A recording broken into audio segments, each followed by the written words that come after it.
O mga tropa, tingnan nyo itong overall champion natin. Habol na habol sa Capares. Ayan, no? Pwede na itong ikarga ng Batanes. Mga Kagwaps TV, halina kayo. Malulupet na kalapati ay silipin ninyo. So yo, hello, what's up mga Kagwaps? Isang maganda at mapagpalang araw para sa ating lahat. So for today's video natin ngayon mga tropa, hali kayo, tingnan natin ngayon mga kalapatids, mga Kagwaps, yung ating complete lacking super set winner at champion na kalapati mga tropa. Kasi baka isali natin to sa Pasko Batanes.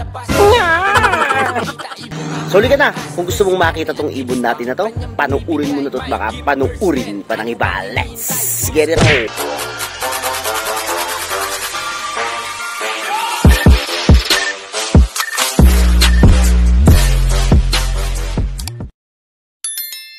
Yo, what's up mga Kagwaps? Welcome back again dito sa Gwaps TV Official. So for today's video natin ngayon mga tropa kalapatids, mga Kagwaps, update muna tayo sa mga piniprepare natin ng mga breeders. So bali pang 4 na araw na nila mga Kagwaps simula nung pinurga natin sila. Kaya ngayon medyo nagdadagdag tayo ng pagkain, lalong lalo na yung pellets na ibinibigay natin sa kanila.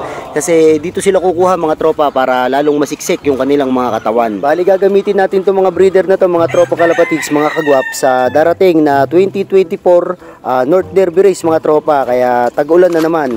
Bali, ito naman yung ating mga hen, mga Kagwaps. Ayan, kung mapapansin nyo pa ito, kakita-kita nyo naman na talagang nag-add tayo ngayon ng pellets mga tropa. Kasi ang pellet na to, medyo mataas siya sa protein mga tropa, para kahit papano yung katawan nila is bumulto at tumigas mga tropa, para nang sa gayon, pag binread natin sila, talagang healthy sila at malakas ang katawan mga tropang kalapatids.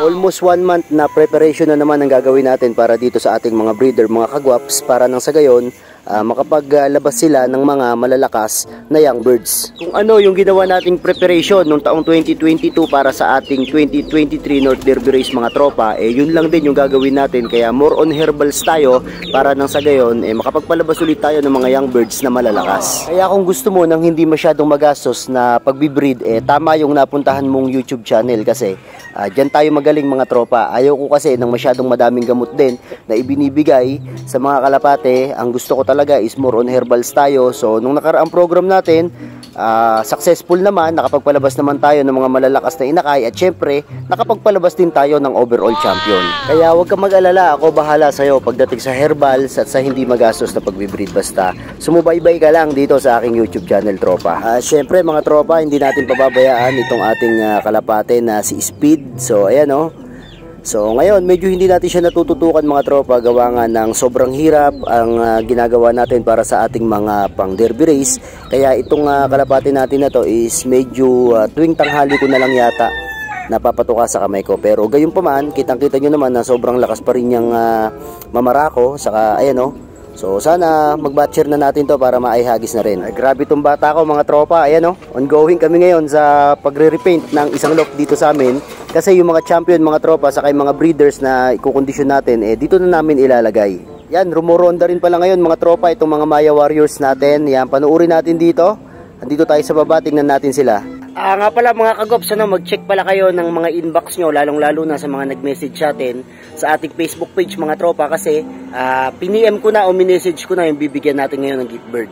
Bali pa sa salamat ko yun mga tropang kalapatids, lalong-lalo na doon sa nabigyan ko, kasi isa siya sa mga nakasuporta, saka diretso yung pagko-comment niya sa atin, yung pag-share niya, mapa Facebook page man o YouTube channel, talagang nandun siya palagi. Kaya congratulations sa iyo bro.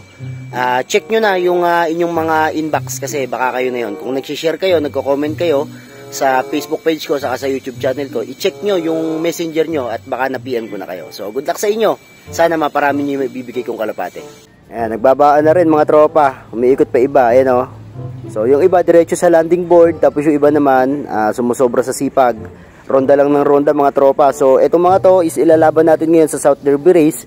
So sana medyo asawahin din tayo ngayon ng swerte mga tropa, para na sa gayon makasabay pa rin tayo sa mga malalakas. Kasi kailangan nakapag marunong ka o nakapagpa-champion ka ng Norte, kailangan pilitin mo rin na makapagpa-champion ng South mga tropa. So ayan, yung iba nandun sa landing board, tapos yung iba umiikot pa rin mga tropa. So tara, akit tayo sa taas. Parang ngayon ko lang napansin mga tropa itong overall champion natin. Ayan, si Pakito. Ayan siya yan, yung nasa kanan mga tropa.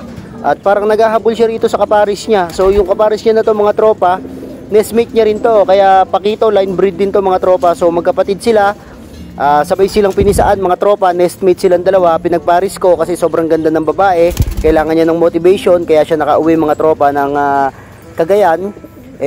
Talagang binigyan natin siya ng pang-motivate at ang napili natin doon mga tropa, since dahil maganda nga itong kapatid niya, yun yung pinaris natin sa kanya. Pero ngayon mga tropa, mukhang magkakaroon tayo ng inbreeding kasi ayan o, yung kaparis niya mga tropa mismo, yung kursunada nitong si Pakito. Ayan, kunin natin mga tropa. Tinatawag ko pero hindi siya lumalapit. Ito yung hen mga tropa, ito yung tiningting na naka young bird. So dapat young bird din yan si Pakito mga tropa, pero ayun nga, tinanggal natin yung ring kasi ng pagka young bird niya dati. Ayan o. So tingnan nyo, habol na habol mga tropa. So grabe. Talagang mangingitlog na yata ito mga tropa. So pagka nangitlog to, tingnan natin kung ibibigay ko yung itlog o papipisain natin, tapos ibibigay ko sa inyo yung anak. Ayan o, grabe. Grabe ka naman Pakito. Ayaw mo nang lubay kapares mo, mangingitlog ka na ba? Ayan o. Yun pa o. Kung magkakaroon tayo ng inbreeding mga tropa, magkapatid yata tayo magkakaroon ng itlog ngayon. Pwede na to mga tropa sa Basco Batanes. Waiting na lang tayo sa advice ng club natin. Pagka mayroong Basco Batanes mga tropa, ilo-load natin tong 6 points clock natin, overall champion natin. Kapag naghabon sila ng Basco Batanes. So kita nyo naman yung kalapati kasi natin mga tropa, kondisyon na habol na habol. Sigurado mga tropa, pagka ito sinama mo sa club, nagkukumahusto pa uwi. Talagang pipilitin ng mga kalapating ganito kasi alam nila na mangingitlog yung kaparis nila. Parang sa kwan lang yan mga tropa sa tao. Kapag buntis yung asawa mo, halos ayaw mo na siyang layuan, ayaw mo na siyang alisan. Kasi alam mo na manganganak na yung asawa mo. Kaya ayan, para sa kalapati lang yan mga tropa. So kunin natin to si Pakito. Sobrang kinis itong ibon na to. Mekis mo na yan, insan. Ayan, hagis natin. Pakito, sige, rumonta ka muna. Mukhang bababa yata mga tropa. Oops, lipad. Ayun umikot ka muna dyan para mas maganda. Umikot siya mga tropa. Dito natin abangan ngayon. Puntahan natin itong landing board. Yan. So tutok ko lang dito yung camera mga tropa. Oops, ayan na siya Pakito. Sok. Pasok na Pakito. Ayan mga tropa. Nagkukumahos. Pasok. Hinanap yung kapares. Di ba? Sobrang habol nito mga tropa. Ready na to para sa Basco Batanes. Yan Pakito. Sinabi ko na sa kaparis mo, huwag ka masyadong matapang. Huwag mong tinutuka sa ulo. Ayan. Pagka lumabas yung kaparis niya mga tropa, tinutuka niya sa ulo, siguro gusto niyang andito lang yung kaparis niya sa widowwood mga tropa. Para nang sa gayon, mangitlog man, andyan yung pugaran. Kasi nakatistis nga mga tropa itong hen na to. So hindi siya masyadong makapasok dito kasi manggagaling siya sa baba, papasok siya ng widowwood.